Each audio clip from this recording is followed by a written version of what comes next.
ईद हो या दिवाली हो, हम तो 1-1.5 साल से इसी बात से जूझ रहे हैं। ना कोई दिल से मोहब्बत से या खुशी के साथ हम कोई ईद मना रहे हैं, ना ही कोई दिवाली या कोई लोहड़ी या होली, कोई किसी किस्म का त्यौहार जो है वो नहीं बन पा रहा है। क्योंकि मुझे तो ये लगता है कि कहीं हम हमारी इबादतों में, हमारे पूजा पाठों में कोई कमी। और नमस्कार, आप जुड़ चुके हैं H1 के साथ। मैं हूं आपका अपना दोस्त प्रदीप शर्मा। साथियों, आप सबको पता है कि अगर हम कोविड-19 की अपडेट दें तो भारतवर्ष की अगर बात करते हैं तो आंकड़ा जो है वो हर दिन 4 लाख के पार आ रहा है। और वही अगर जम्मू कश्मीर की बात करते हैं तो जहां पे भी जो आंकड़ा आ रहा है वो भी लगभग 5000 के करीब आ रहा है। तो आपको बता दें कि आज हमारे साथ रियासी की एक शख्सियत जहां पे बैठी हुई है, तारक भट्ट जी से आज हम आपकी मुलाकात करवाएंगे।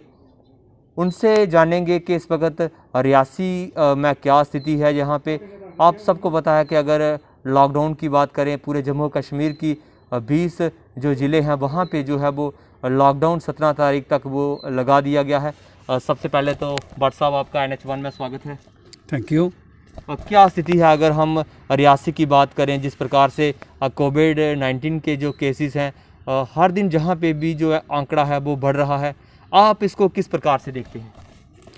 देखिए प्रदीप जी, इस वक्त जो कोविड की जो महामारी इस वक्त हमारे देश के अंदर, रियासत के अंदर, हमारे ज़िला के अंदर जो बड़े पैमाने पे जो उसमें ज़ोर कर रही है, इससे हमारे पूरे देश को जो है वो बहुत नुकसान उठाना पड़ रहा है। और बहुत सारी जानें जो हैं वो ज़ाया हो रही हैं, वो बिन मौत लोग जो हैं वो मर रहे हैं। तो हमारे देश के अंदर सरकार कोशिश कर रही है कि इस पर कंट्रोल किया जाए। ना जाने कहाँ पे कोई कमी या कोई दिक्कत आ रही है कि ये बीमारी जो है वो दिन ब दिन बढ़ती ही जा रही है। मैं ये कहता हूँ कि जब हम शमशान घाटों को, जो कब्रिस्तानों को देखते हैं तो कलेजा मुँह को आता है और आँखें जो हैं वो नम हो जाती हैं कि किस तरह से हमारे देश के अंदर लोग जो हैं वो मारे जा रहे हैं। तो जहाँ तक लॉकडाउन का या कोरोना कर्फ्यू का ताल्लुक़ है, मैं तो ये समझता हूँ कि ये बहुत ज़रूरी था। ये तो पहले ही इसका इंतज़ाम कर लेना चाहिए था सरकारों को, चाहे वो सरकार मरकज़ी हो या सरकार रियासती हो, पहले ही। क्योंकि ये जब पता है कि ये इसकी पहली लहर भी थी, फिर दूसरी भी है और सुनने में आ रहा है कि तीसरी या चौथी लहर भी आएगी, तो अगर अब भी हम आँखें नहीं खोलेंगे तो इसका मतलब यह है कि हमारे देश की कहीं आधी जनता जो है वो ख़त्म ना हो जाए। इसलिए सरकारों को आँखें खोलनी चाहिए। और अब अगर यहाँ जो कोरोना कर्फ्यू जो है हमारे पूरे जम्मू कश्मीर में लगा दिया गया है तो मैं इसका वेलकम करता हूँ। और ख़ास करके जो आज रियासी के अंदर जो इस वक्त जो मैंने बाज़ार का टूर किया है और बाज़ार में इस वक्त सब कुछ बंद है और रियासी शहर के लोग या रियासी ज़िला के लोग जो हैं वो एडमिनिस्ट्रेशन को कोऑपरेट कर रहे हैं। और मैं डिप्टी कमिश्नर साहब जो चरणदीप सिंह जी जो रियासी में आए हैं, उन्होंने जो दौरा किया है, आज ये लग रहा है कि रियासी के अंदर कोई डीसी आया है, रियासी के अंदर कोई एडमिनिस्ट्रेशन काम करने लगी है। मैं ये समझता हूँ, मैं मुबारक देता हूँ डिप्टी कमिश्नर साहब को कि जिस तरह से वो उन्होंने सख्ती की है। और ये इस सख्ती से हमारे लोगों को नाराज़ नहीं होना चाहिए, उसमें गुस्सा नहीं करना चाहिए, क्योंकि ये सख्ती जो है ये हमारे जान की हिफाजत के लिए की जा रही है। इसमें कोई किसी किस्म में थोड़ी बहुत तंगी तो होगी। अगर हम कहीं इंजेक्शन लगाने जाते हैं सेहत के लिए, जब बीमारी को ख़त्म करने के लिए, तो जब इंजेक्शन लगता है थोड़ी सी तकलीफ़ तो होती है। अगर वो तकलीफ़ हम बर्दाश्त कर रहे हैं तो ये तकलीफ़ भी हमको बर्दाश्त करनी पड़ेगी कि हमने अपने लोगों को बचाने के लिए, अपने बाल बच्चों को बचाने के लिए, अपने बुज़ुर्गों को बचाने के लिए एडमिनिस्ट्रेशन को कोऑपरेट करना है और बिना मतलब के घरों से बाहर नहीं निकलना है। क्योंकि ये ऐसी बीमारी है कि ये एक दूसरे से मिलने से, छूने से, सांस लेने से लग जाती है, तो इससे हमें बचना चाहिए।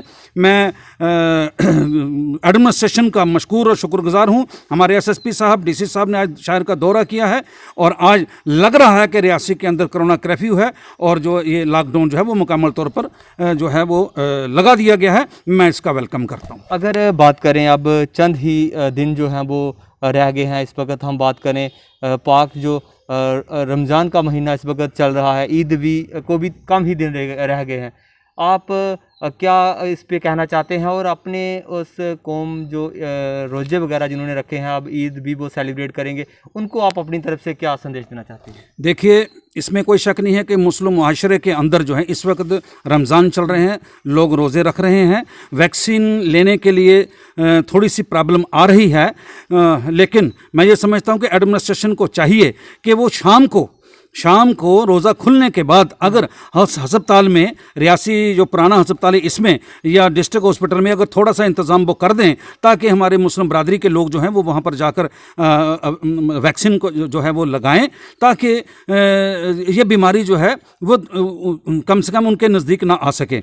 और जहाँ तक ईद का सवाल है, तो ईद तो आने ही वाली है, तो मैं ये समझता हूँ कि बदकिस्मती है कि ईद हो या दिवाली हो, हम तो 1-1.5 साल से इसी बात से जूझ रहे हैं, ना कोई दिल से मोहब्बत से या खुशी के साथ हम कोई ईद मना रहे हैं, ना ही कोई दिवाली या कोई लोहड़ी या होली, कोई किसी किस्म का त्यौहार जो है वो नहीं बन पा रहा है। क्योंकि मुझे तो ये लगता है कि कहीं हमारी इबादतों में, हमारे पूजा पाठों में कोई कमी आ गई है, जिसकी वजह से वो परमात्मा नाराज़ है, या हम कोई ऐसे काम कर रहे हैं कि जो इंसानियत के खिलाफ हैं, जो मैं कहता हूं कि रूहानियत के खिलाफ हैं। इसीलिए वो परमात्मा जो है वो नाराज़ हो चुका है हम पर, और इसीलिए उसका जो कहर है वो हम पे नाज़िल हो चुका है। मैं तो तमाम लोगों से ये कहना चाहता हूं कि भाइयों, प्यार और मोहब्बत से रहिए, एक दूसरे से मोहब्बत कीजिए, एक दूसरे के काम आइए, आप भाईचारे को कमज़ोर कीजिए और एक दूसरे की इबादतों की जो है वो हिफाजत करें।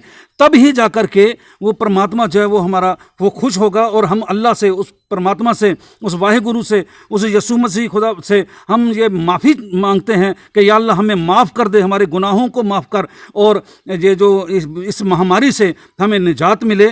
तो बाकी रही बात कि मैं ईद की मुबारकबाद देता हूँ अपने तमाम भाइयों को। रियासी वो शहर है कि रियासी के अंदर हमारा हिंदू मुस्लिम भाईचारा इतना मजबूत है कि ना ही हमने कभी दिवाली एक दूसरे के बगैर बनाई, ना ही ईद एक दूसरे के बगैर बनाई है। लेकिन आज तो सूरत ये बन गई है कि आज हमने ईद बनानी कैसे है कि अगर हमारे बच्चे कोई कहीं फंसा हुआ है, कोई कहीं फंसा हुआ है, वो घर नहीं आ सकते हैं, एक दूसरे के साथ मिल नहीं सकते हैं। आपने देखा कि सूरत ऐसी बन गई है कि अगर कोरोना से कोई बीमार बच्चा मर जाता है तो माँ बाप उसको अस्पतालों में छोड़कर भाग जाते हैं, और अगर कोई फादर अस्पताल में पड़ जाता है तो बच्चे उसको छोड़कर भाग जाते हैं, उसको हाथ नहीं लगाते हैं। और मैं मुबारक देता हूँ उन लोगों को कि जो इसमें सेवा कर रहे हैं, जो इंसानियत का रोल अदा कर रहे हैं, कि लावारसों जो होता है, जिसका कोई वारस नहीं होता है, और कुछ लोग, कुछ ऐसी एजेंसियां, कुछ ऐसे मैं कहता हूँ ग्रुप्स जो हैं वो बने हुए हैं कि जो उनको अंतिम संस्कार के लिए उठा कर ले जाते हैं या उनको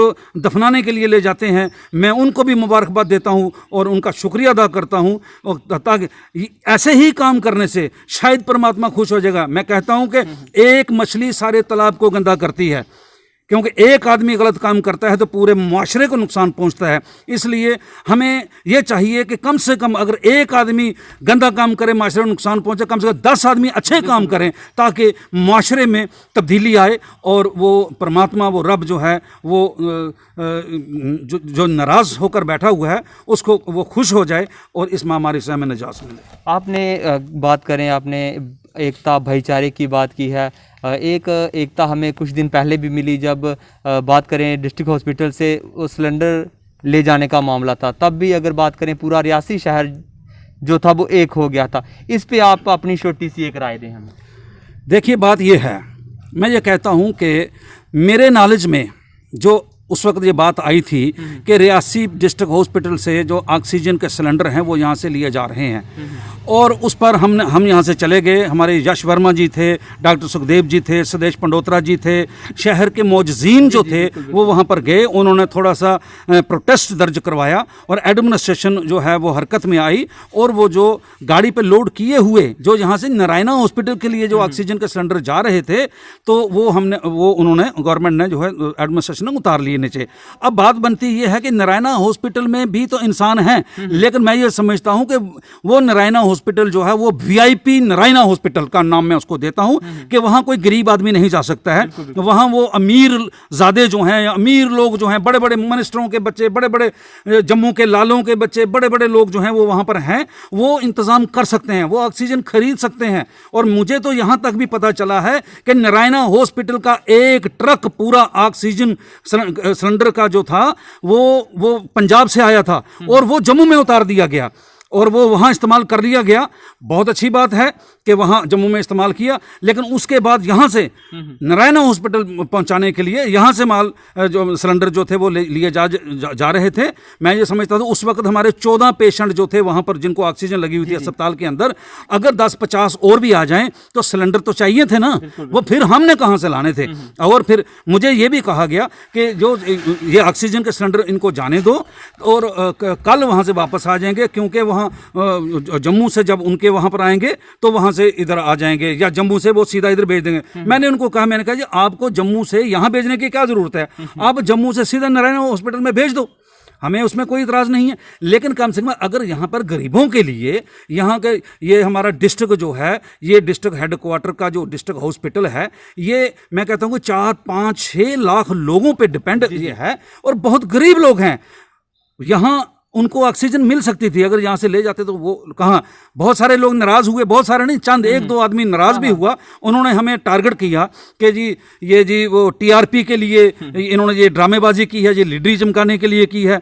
खुदा ना करे कि परमात्मा, मैं दुआ करता हूँ कि सबका भला हो। मैं दुआ करता हूँ कि कभी उनके घर में इस किस्म की कोई प्रॉब्लम ना आए कि उनको ऑक्सीजन की ज़रूरत पड़ जाए, फिर उनको पता चलेगा कि हमने गलत किया था या सही किया था। बाकी रही बात कि यहाँ लीडरी वाली बात कोई नहीं है, वो लीडरी वाली वो चला गया ज़माना। अब इंसानियत की बात है।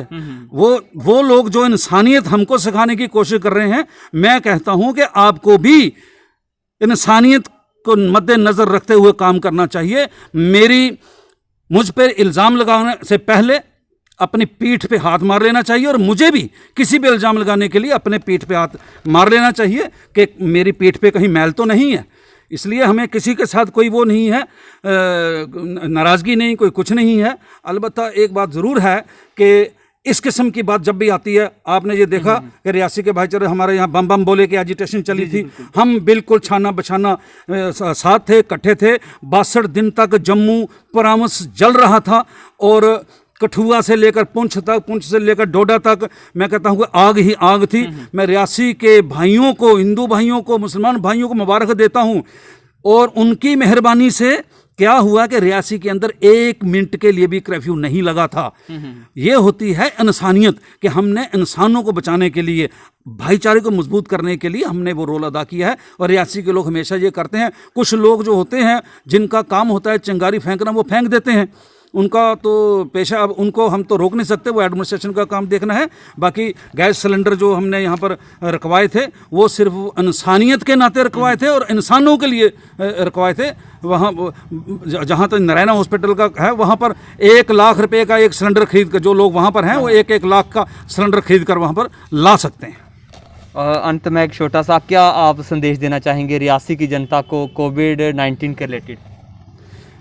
मैं अपने प्यारी आवाम को यही कहना चाहता हूँ कि कोविड-19 जो है, इससे बचने के लिए, इस महामारी से बचने के लिए हमें सोशल डिस्टेंस का पूरा ध्यान रखना चाहिए, मास्क पहनना चाहिए, हाथ धोने चाहिए और बिना मतलब के घरों से बाहर नहीं निकलना चाहिए। ये हमारी अपनी ज़िंदगियां बचाने के लिए एक ऐसा तरीका है। और जो वैक्सीन है वो ज़रूर लेनी चाहिए। मैंने ले ली है, मेरी मिसेज़ ने ले ली है। हम जो है उम्र के लिहाज से हम अभी हमारा ही नंबर था, हमने दोनों ने ले ली है। और मैं बाकी जनता को भी ये कहना चाहता हूँ कि सब लोग जो है वैक्सीन को लीजिए। वैक्सीन लेने से इंसान की ज़िंदगी से हाथ धोने से खतरा जो है वो कम हो जाता है। धन्यवाद। तो ये थे हमारे साथ तारक भट्ट जी, नेशनल कॉन्फ्रेंस के लीडर हैं। आज रियासी के कुछ मुद्दों पे हमने इनसे बात की है और इनका भी रियासी की जनता के लिए एक ही संदेश है कि जितनी भी गाइडलाइंस प्रशासन की तरफ से आ रही हैं उन सारी गाइडलाइंस को फॉलो करना है और वैक्सीन जो है वो ज़रूर लगानी है। कैमरामैन दीप सिंह के साथ मैं प्रदीप शर्मा, NH1 रियासी।